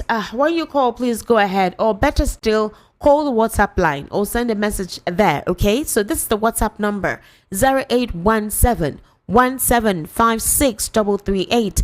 08171756338. Let's try that. Send your messages there if you're trying to call and you can't get through, or you call and you can't hear me, because if you call I can hear you. All you need to do is to introduce your name, tell us where you're calling us from, and go ahead with your contribution. All right, we sincerely do apologize for the fact that you can't hear us when you immediately call in. Okay, hello, good evening, welcome to the Political Spotlight. How are you? Hello. Hello. Hello. Turn down your radio set, please. Hello. Wow. When you call, turn down your listening device. It's very, very important. Turn it down. Hello. Hello. Hello. Good evening, Nnamdi. Good evening. How are you, sir? Thank you. Happy Sunday. Same to you. My name is Peter Usifo. I'm calling from Abaraja. All right, Peter Usifo, go ahead. I'm hearing you loud and clear. Are you hearing me? Very loud and clear. I can hear you. Go ahead. That's very good. God bless you. Yes, my take is on Kenneth Okonkwo's interview. All right. First of all, I agree with him in total on what he said between the opposition parties and, of course, the government in power, the political party in power. That is the fault of the opposition parties, to have modes among them or to have been bribed as alleged. That, for instance, in a family, if a husband and wife, maybe one of these parties, blames an outsider, that is the father-in-law or mother-in-law, or probably another person, another side chick that is disadvantaging the family. I will not blame the side chick or any other person from outside the family. Rather, I would blame the two of them for not uniting the family as it should be. So I blame the opposition parties for them to have been destabilized as it were. Remember, during the APC, the formation of APC and PDP could not just say this to that for APC. Not that they didn't have the money, but instead APC had more power. Had more voice. In the voice of Lai Mohammed, not even Tinubu and so. You understand, or even Buhari, as it were. So, the PDP couldn't do much, despite the fact that they were in power. That is that. Then, anyway, let me just conclude that despite the fact that they were in power and later APC took over from them in 2015. Concerning the second issue by Kenneth Okonkwo, that is the establishment in PDP itself, the crisis that is going there now, between the so-called two secretaries, I will call them two secretaries, Udofia and Tam, I've forgotten the name now. The one that went to contest in Imo State governorship and lost, and then came back. Okay. So I will blame the party for this. I'm not referring to the PDP situation between Ude Okoye and Samayamu, right? Thank you very much. Samayamu getting a case execution is right. They have to maintain the status quo. So for Kenneth Okonkwo to say no, it is misplacement of justice or judgment that Samayamu went to obtain a case execution. It is right. Because what the court normally says is, those who have been there should remain there until the case has been fully judged, especially when there's an appeal from High Court to Appeal Court, from Appeal Court to Supreme Court. So the only blame I blame the PDP is that when I went to contest, as governor of Imo State, what happened? Did they put the other man as interim secretary or what? And how did I come back to take office? What we know is that Anyanwu is the substantive secretary until the Supreme Court says no. So I think Anyanwu is right. Anyanwu is right for saying that Udofia or whatever is really is not secretary until the Supreme Court gives the final judgment. So that is for Peter Osifo, please kindly calm down. Based on the fact that if you're campaigning for a governorship election, you vacate your seat. It's a party's constitution. It's in the party's rules of engagement. You vacate your seat. You lost and you came back and you want to assume that position again. No, it doesn't work like that. Because for you to have taken up the nomination form to become a governor, to run for the governor, you have vacated your seat. It's automatic. Can you listen to me? I am listening to you. I'm just telling you that you can't say that Sam Anyanwu is right. The constitution of the Federal Republic of Nigeria that says so that if you want to contest, you have vacate your seat. Exactly. Even as a civil servant, you have to resign. Exactly. But I'm not sure our party's constitution, especially PDP, said so. So that's where the lacuna is. And that was where someone got advantage of that. So let the Supreme Court say whether someone is right or not. Then remember, finally, please, if you allow me to say this, remember it is this particular case that made the 27-man assembly in River State, belonging to our man, the Federal Minister of FCT, the Minister of FCT, that made them to start from PDP to FCT, and the case is still on. So there are 6 charges in PDP, and this was the case they cited. The first case they cited in Nigeria to listen to that. So I will not be surprised if the Supreme Court finally gives judgment. So it's a 7-man assembly headed by Martin Sabekule, and that is where the problem of the present governor state of River State we continue and end as it was. Right, thank you very much. Thank you very much. All right, that was quite extensive. The number to call is 0700 903 903 903. That's the number to call, and you can send your WhatsApp messages on 0817 1756 338 0817 1756 338. Please pardon me. I have catarrh and cough. I'm actually going through the flu, so pardon me. I beg. That's why I'm really trying to speak out loud so you can hear what I am saying. So the number to send a message to is 0817 1756 338. That's a WhatsApp number, and then you can call at 0700 903 903 903. Hello, good evening. Welcome to Political Spotlight. Hello. All right, kindly call back. You can call 080-3692-9933, 080-3692-9933. Arabambi is only trying to conclude the contract given to him by APC. Peter Obi has more wisdom than 10 Arabambis put together. Okay, from First Tech. My lady with a sweet voice, I agree to you. My question is, why are network of other stations working well? Is it because VOP is our voice? The network is saying your 0803692 is not available. Honorable Mr. Peter Obi should be wary of these Abure and Co. Let's choose the best of us to rule the rest of us. See you tomorrow and remain blessed. Grandma Maggie, Odibo from Oshodi. Grandma Maggie, you can call 0700 903 903 903. So the 0803692, I just remembered, is an MTN line, and they've been having issues since yesterday. I think they sent messages to their customers telling them that indeed they had network issues. So if you're trying to call the number, it may not actually connect. That's very true. Sincerely, I do apologize. MTN has been having quite the downtown. So you can actually call 0700 903 903 903. And when you call the number, go ahead, introduce yourself and give us your recommendation, even if you cannot hear me. Okay? Hello, good evening. Hello. Yes, how are you? What's your name? Hello. I can hear you. What's your name? Are you hearing me? Yes, very well. My name is Dick calling Fagudu. All right. I want to talk about Sarabandi. I really want to start playing the game now. Even I'm a P2B, I cannot listen to them because they are that they want to form a joint party to counter against Tinubu. They want to make something that will bring down your big mind, so that they will not come again to Labour Party. They will not play the same game they play at this election that just passed. So if we should not ignore him and focus for the coalition they want to do with other parties, so that they can work in 2027. That's my own thing. All right, thank you very much. Thank you. Okay. The number to call is 0700 903 903 903. That's the number for you to call. All right. The other number actually has issues. That's true. MTN had experienced a downturn, I think, during the weekend. That's yesterday and Friday. So they actually sent messages to some of their clients and subscribers for the network situation. So you can call 0700 903 903 903 and send your WhatsApp messages to 0817 1756 338 0817 1756 338. Hello, good evening. Welcome. How are you? Hello. Hello. Yes, good evening. How are you?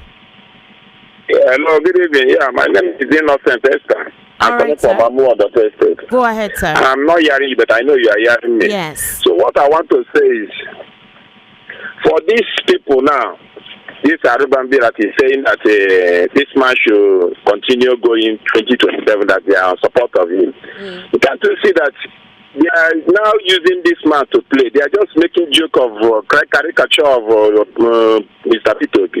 If you are with Mr. Pitobi, you have to reason well. You know that these people we are following, they are not matured in politics.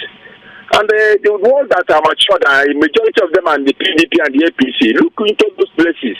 See, when everybody is talking, nobody is talking. All these people that are saying Pitobi should not accept, they should not do this, they should not follow this way or this way. I don't know that day, if election reaches, only one vote they have. And after voting, they will push them to go to the house. Those who will defend this vote are those that is the APC and the PDP. So Pitobi should tread very, very wise and see how things will work out on his own side. But I know it's very difficult this time around. And again, those who is complaining, who say that Tinubu and Trump is not similar, it's like they are unfair to Mr. President. Because only what is different between Trump and this man now, maybe one or two things. Maybe Tinubu is not started deporting what they call them, the people that come from Niger and Mali and others. As Trump is deporting some of the whole world as he's doing. And maybe one or two things, maybe little things, maybe corruption. Because also when you do something that the law has said, you do it otherwise, mean that also you are somehow corrupt. Which is what I'm saying now is that Mr. President of America somehow is corrupt. Because when you are doing what the law says and you are pushing it into another side of it, and he doesn't want the law to correct you or this, he also somehow corrupt. So Mr. President of Nigeria is like a dreamer. Whatever he did is what Trump is talking. Only few things that Trump have not taken. And I don't know whether he's going to take it in future. Because this man now, why we know that Trump is like this is because he's his second tenor. You know that he's after this, he cannot contest again. And nobody knows what I am seeing also in this Mr. President of Nigeria. Maybe after the first tenor now, the second tenor, what Nigerians want, he will give to them. Maybe he's afraid that if he fail those people that somehow vote for him in 2023, other Nigerians, he's not sure that they are going to vote him. That's why I'm saying it. People should also hope, and that maybe in 2027 that we are going to see the best of this current president. Thank you. God bless you. Thank you very much. In case you're calling, I'm not able to take it. So quite a lot of messages here. Interesting, isn't it? This person says, Osifo is a noisemaker. How can Anyanwu still lay claim to the PDP secretariatship? Osifo is weakest agent. Sarah Fidin from Ajao. Sarah Fidin, calm down. Good evening, Esther. I think the police commission woke up too late. If not for Shurore that have raised the issue of police IJ Betuku being illegal or allegedly being illegal, maybe we will not be having this back and forth. As regards the issue of illegalities, Pupola Abiodun from Roundabout Amukoko. All right, Pupola, well done. Good evening, good people of UP. I suggest that Mr. Peter Obi needs to do a very big consultation to divine providence, because those lost focus on their so-called ruling party are playing to support opposition Labour Party. Let me tell you, those wolves are very wicked. Please let opposition shine their eyes. Ikeme Funa John from Ojekule. All right, Ikeme Funa. Sam Anyanwu, Sam Daddy killed PDP in Imo State and helping to do same now in the federal capacity. He tested his popularity in Imo State and now realized that he's nowhere, and that's why he is fighting to remain politically relevant. Such a man is a willing tool in the hand of the ruling party. Innocent from Amao, and he doesn't say anything good. Innocent from Amao, all right, doesn't say anything good from Peter Obi. Okay, Amechi from Mafoluku. Evening, Esther. For Arabambi, Apapa, and Abure, they are the three musketeers sent by APC to destroy Labour Party and to ruin Obi's chance to win 2027 presidential elections, just like what Wike Damagum and his musketeers are doing to PDP. If I were Obi, I would go to Zenith Labour Party. From there, he can merge with other parties. Apart from Labour Party, Obi should steer clear of these wolves in sheep's clothing used by the president and his musketeers. It's a shame the worst of us is really the best of us. Truly, there was a country. Dyer from Fagba. Dyer, I hope you're satisfied. I read all your messages today. This is the second one, so I hope you're satisfied. All right. Good evening, Esther. Daniel Ogbonna from Oshodi.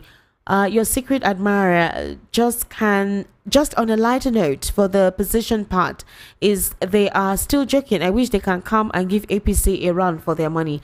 Daniel Obona, thank you very much.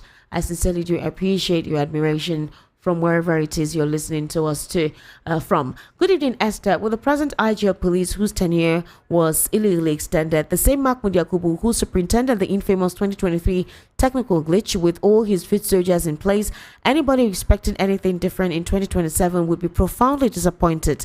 Esther, I think it's time for the media to start championing conversation for total electoral reforms. Okoli Fortune from Festac Town. Trust me, if you've been listening to most of our content right here on this platform, that's what we've been championing, electoral reforms. All our analysts have been saying the same thing, electoral reforms, okay?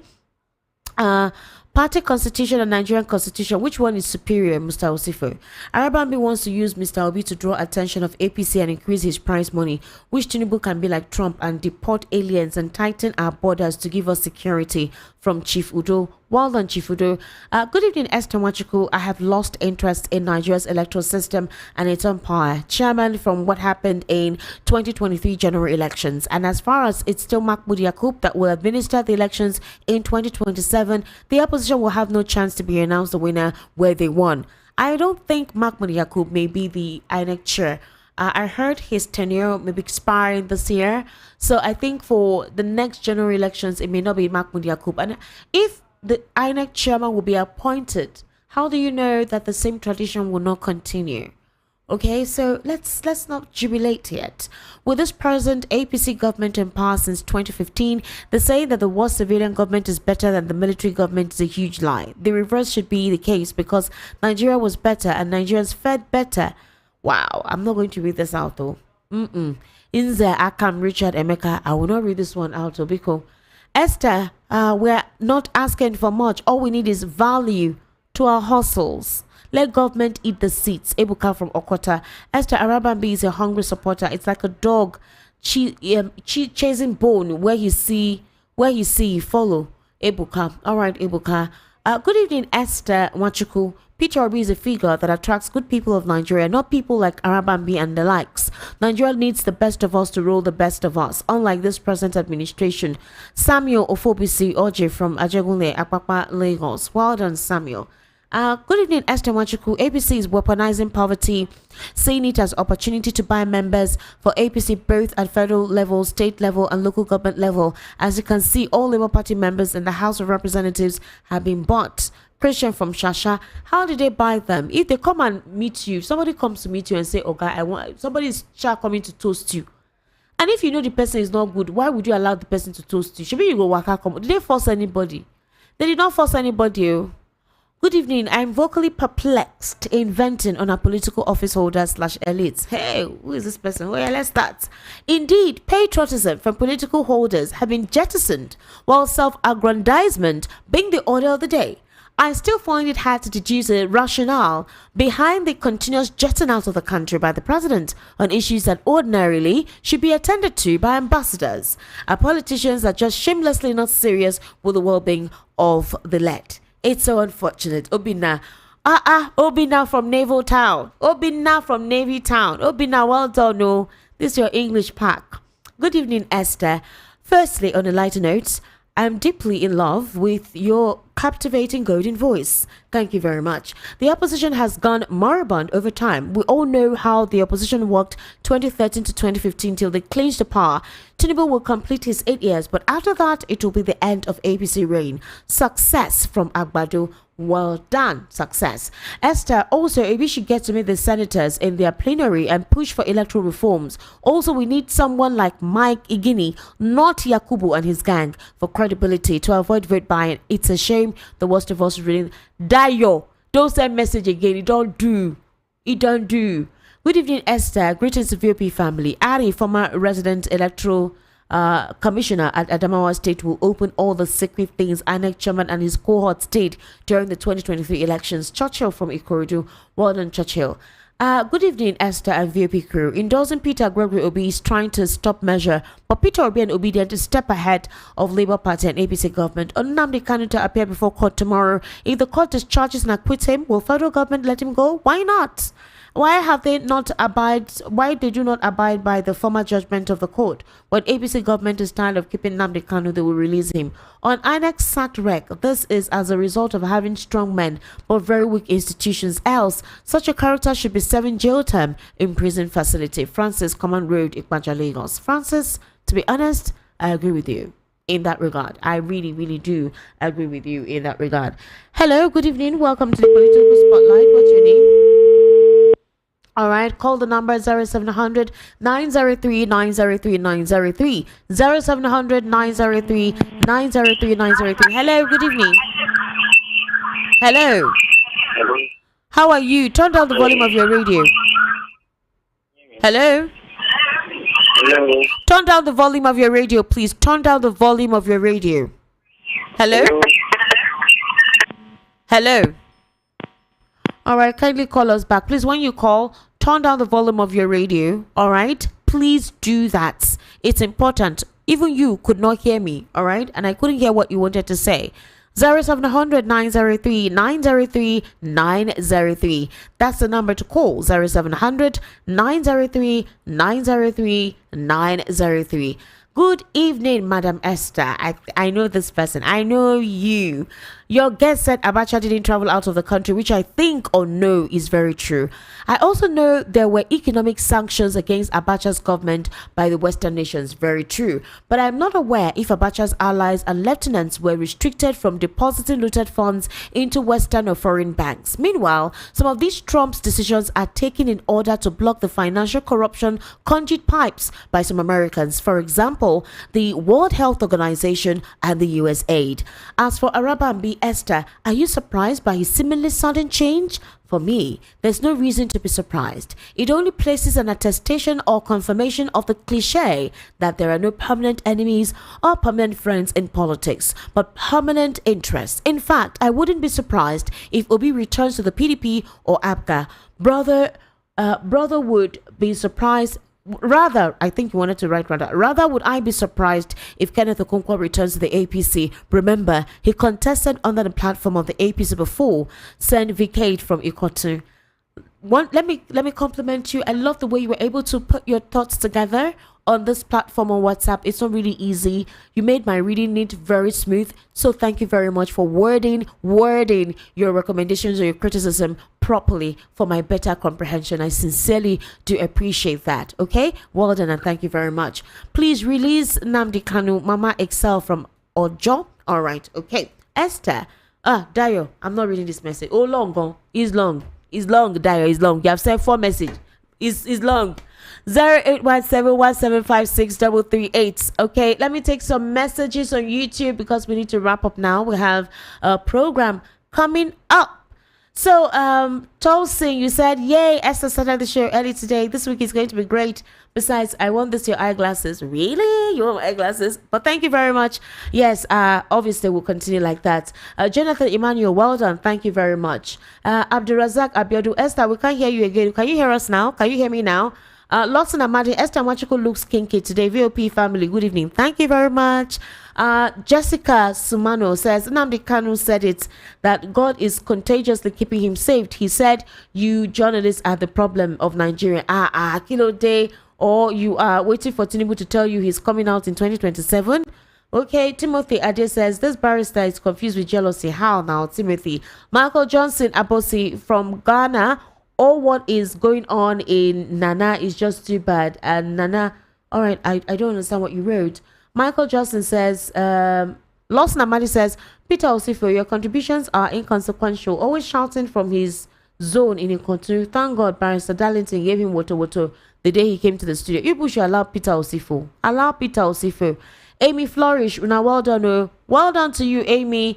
Omanai Patrick, good evening, Esther Machiko. If Peter Obi loves himself, he should not work with Arabambi and Aburi because they will betray him. It's a game plan. All right. I think these are all the messages I could read out on YouTube. Any final message? Okay, no. We need to wrap up now. Thank you so much for all of you who listened and joined us in the political spotlight.